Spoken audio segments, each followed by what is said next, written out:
And welcome back to the Fearless Perspectives podcast with your host, Kevin Jordan Campbell. Kevin, how are you? I'm good. How are you doing, Bill? I'm doing great, as a matter of fact. This episode I'm excited about because episode number 1, the inaugural, we talked a little bit about you and how you got into the world of financial advising. This one, we're going to explore the mission behind Fearless Financial Planning. So we talked a lot about fear in that first episode and how it can be a limiting factor and how a lot of people are not quite sure how to deal with it and how you help people deal with it. So that seems like a kind of appropriate place to pick up and start episode 2 with. And I'm curious about the problems that you see with your clients and the people that you work with that has them struggling financially. Can you talk a little bit about that? Yeah. Oh, gosh, we see all kinds of things. I'll tell you some of the most common errors that we see or things that we see that are out of alignment have to do with taking too much risk, taking not enough risk, right? We'll see people on both sides where we go, hey, you said you were moderate, that you're moderate or moderate aggressive, and then we analyze your current holdings and you are running naked through the forest from a risk standpoint while you're setting the forest on fire. You're incredibly aggressive. So while you say you're moderate, you're not invested moderate. And on the other side is we'll see people going, well, hey, I really need to get more gains out of my portfolio. And we'll look at it and go, well, you have it invested just incredibly conservative. And they'll say, oh yeah, like there was a market. I panicked in 2008, or I panicked in whatever, and I never got back in the game. And it's like, okay, we've got to fix that. Yeah. Where we make the most difference for people is in things like creating an investment plan.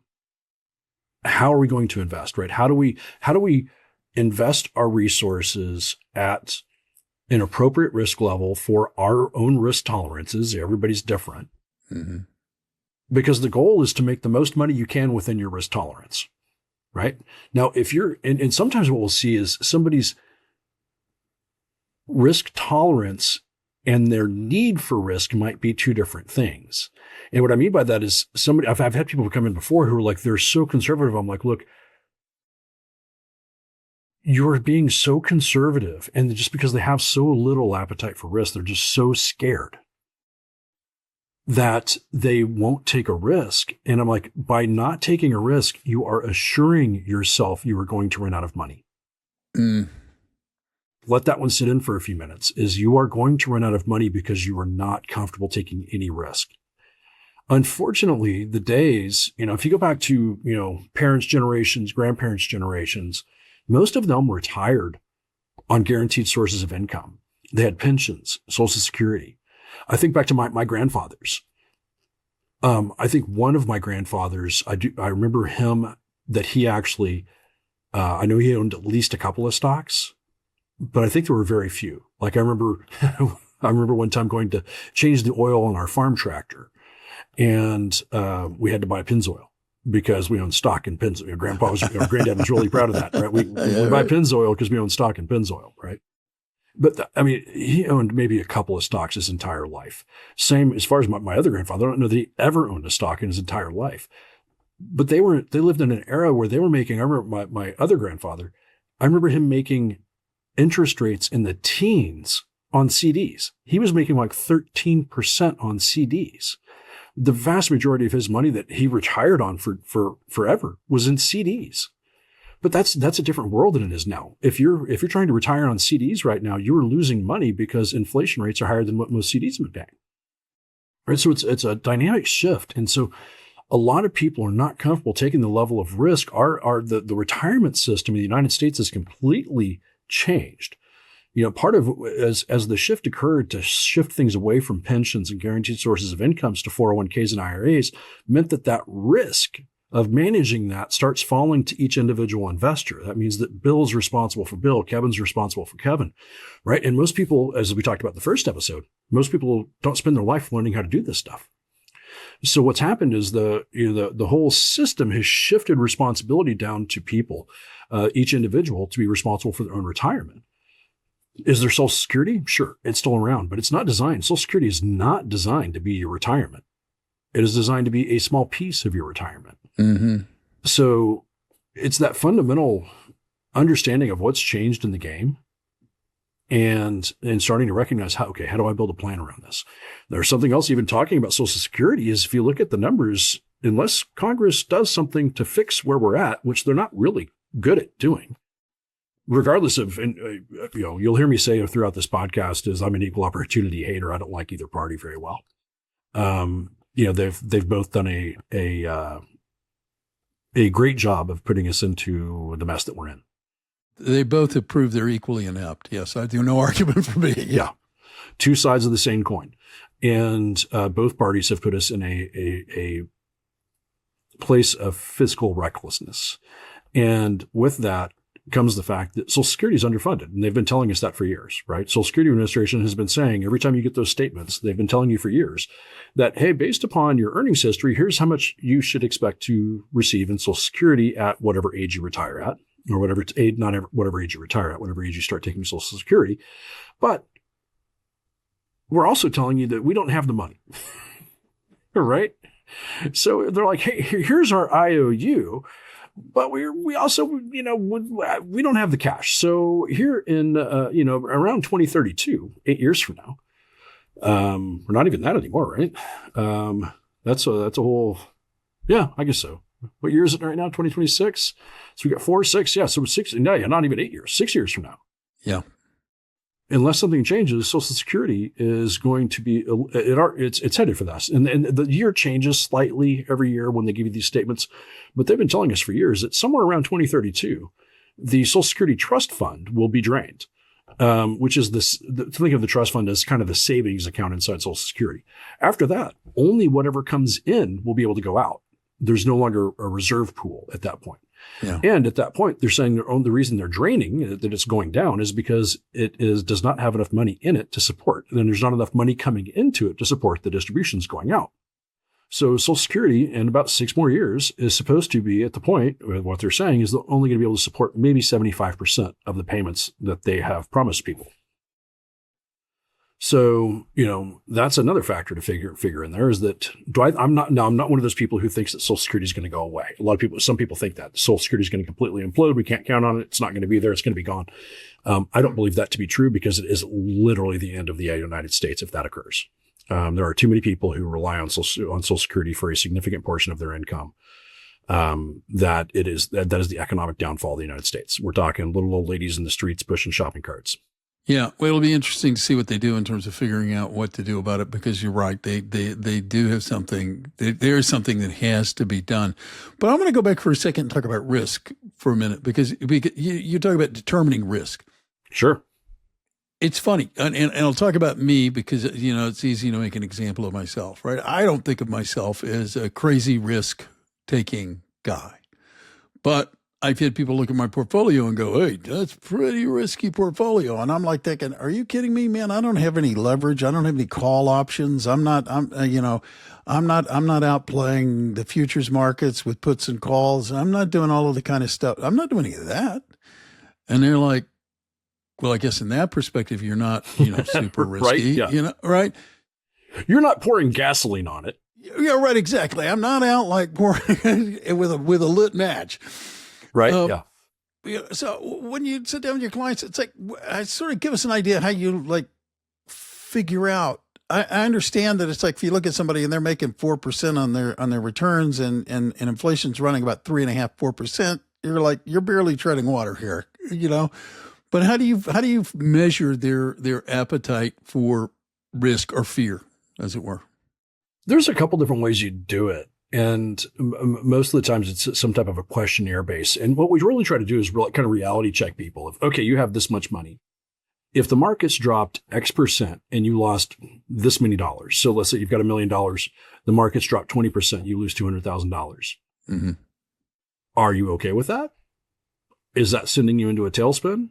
Is that, and I've joked to people before about, okay, at what point are you picking up the phone and yelling at me?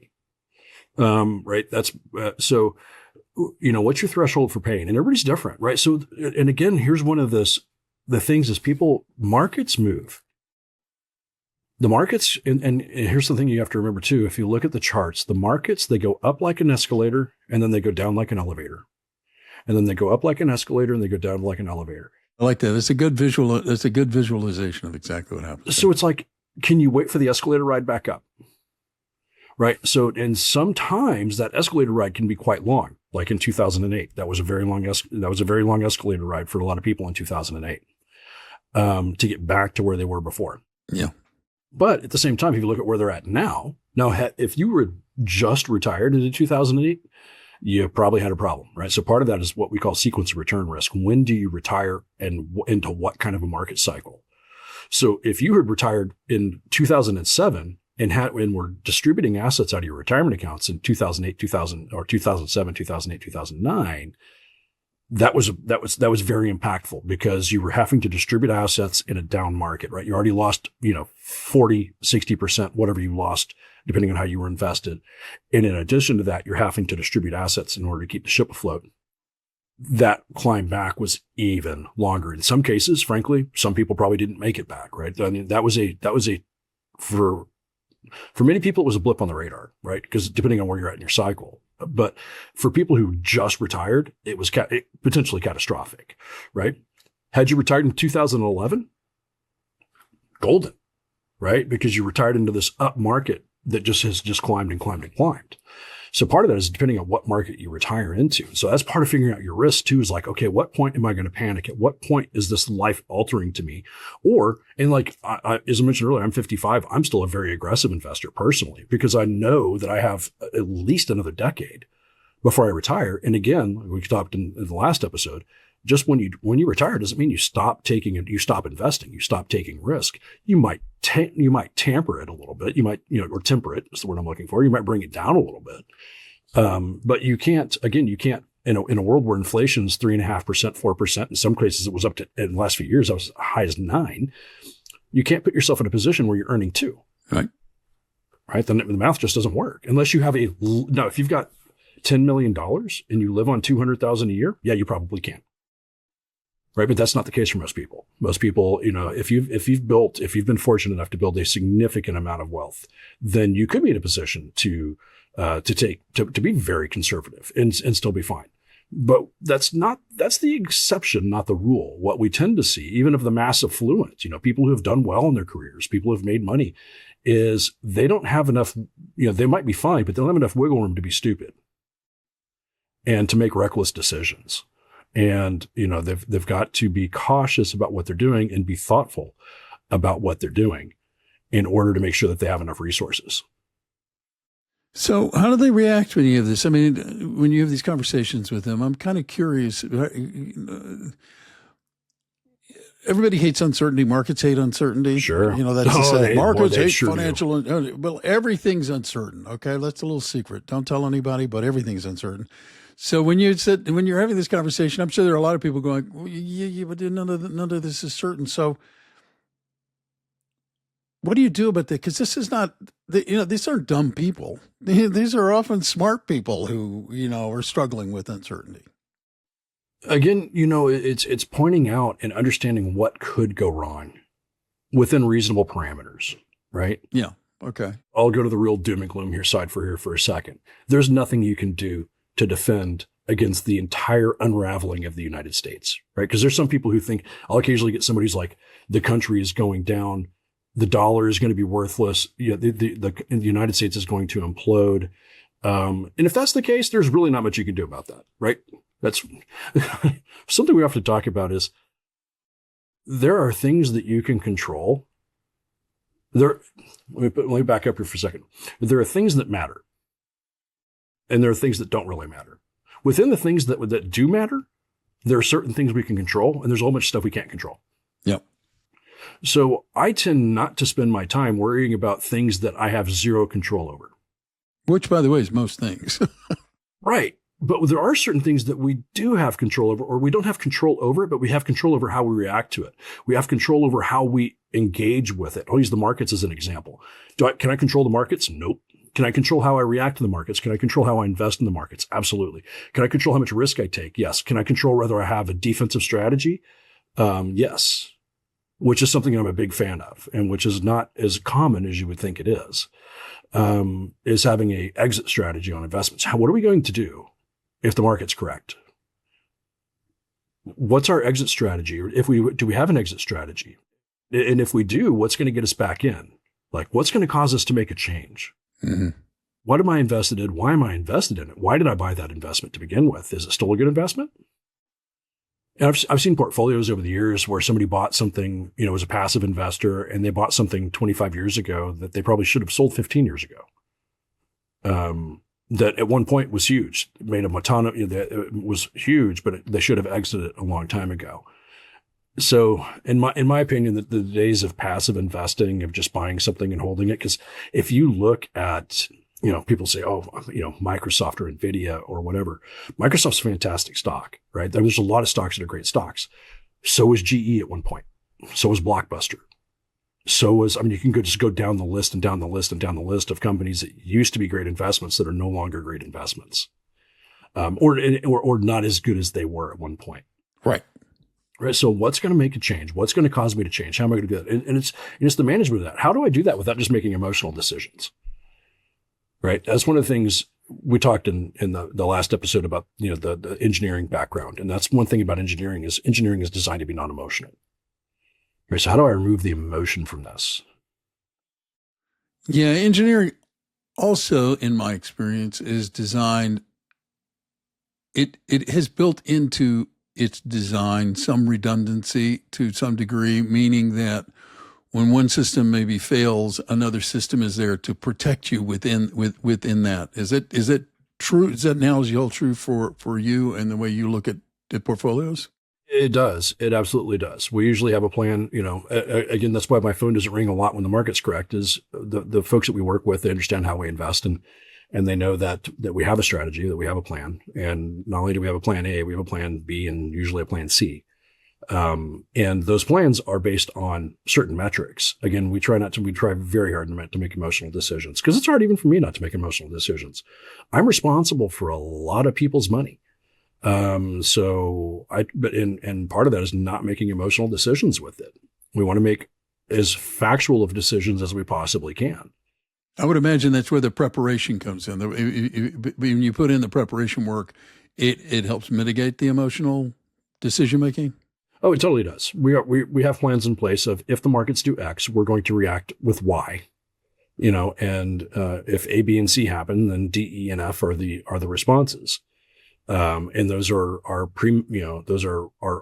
plans are already put into place so that we know it's not emotional, it's factual. If certain things happen in the markets, we're going to react certain ways, and we're not going to second guess it, right? Because it's based on it is deeply based on various formulas or algorithms or whichever, depending on the strategies, whatever we're doing, might have some different metrics behind it, but the if, thens, and whats are already predefined.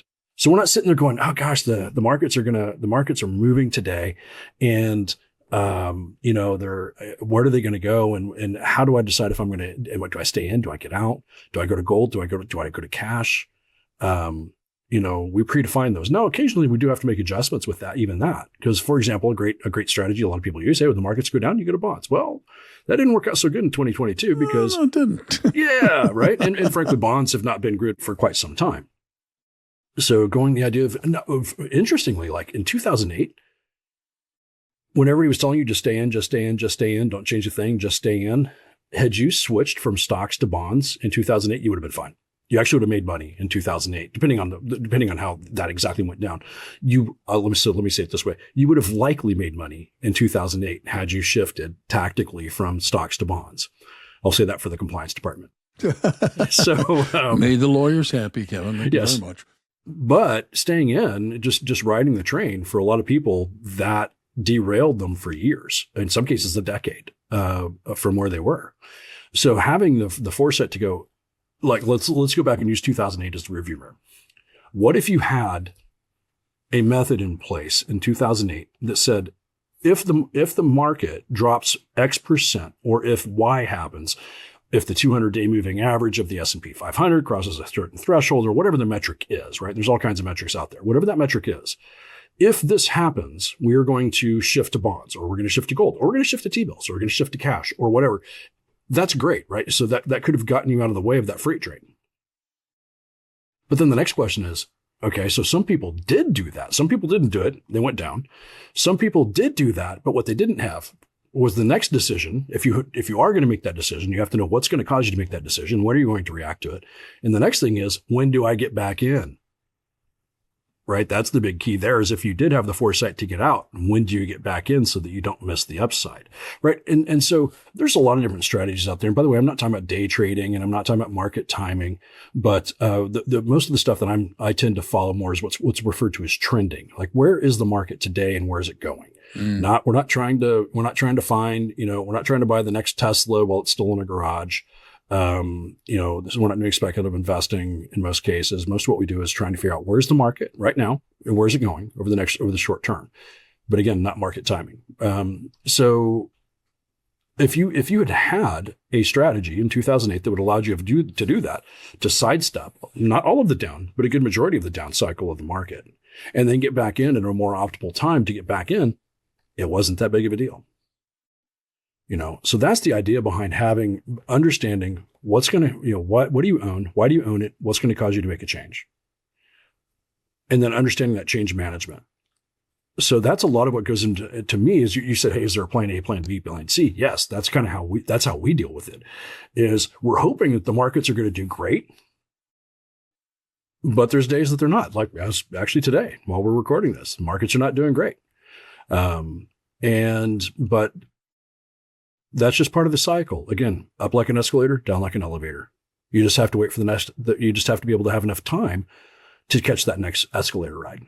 Yeah. No, and in fairness, I should point out some of these escalators sometimes run really, really fast. So, some of them run incredibly fast. Most of them, though, kind of just eke along, as a matter of fact.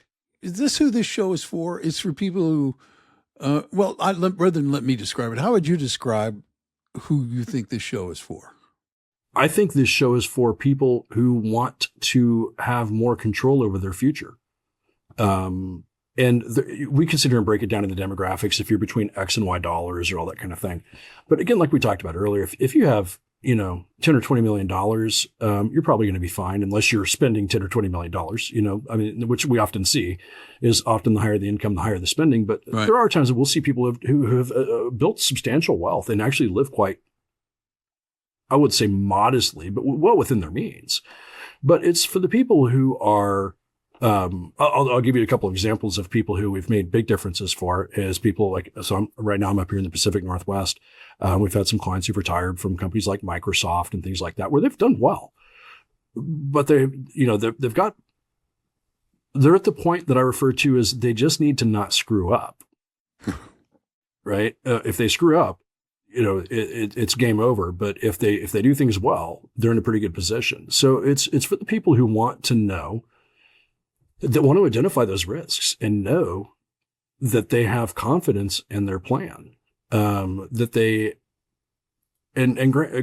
no plan is guaranteed. Again, as we've talked about before, what we're trying to do is minimize risk. Let's identify as many risks as we can, mitigate as many of them as we can. And then once we get to the point of, again, things that matter but we can't control, we're not going to worry too much about them, because we've taken every bit of risk off the table that we can. Yeah. And still try to go after those gains. Those are the people I think that this show is for.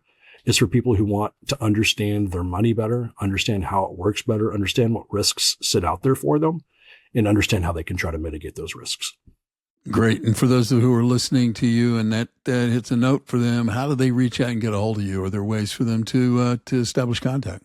Yeah, sure. The peaksfinancial.com website is probably the easiest way for them to contact us. There's resources on there from the podcast and from all of the Fearless. As we mentioned before, there's a book is publishing right now under the same title, Fearless. There's a lot of resources there on the website, and that's how they can reach out to us, is on the Peaks Financial website. Beautiful. And for those of you who are not sure you can remember this stuff and you're not in a position to write it down, it's in the show notes.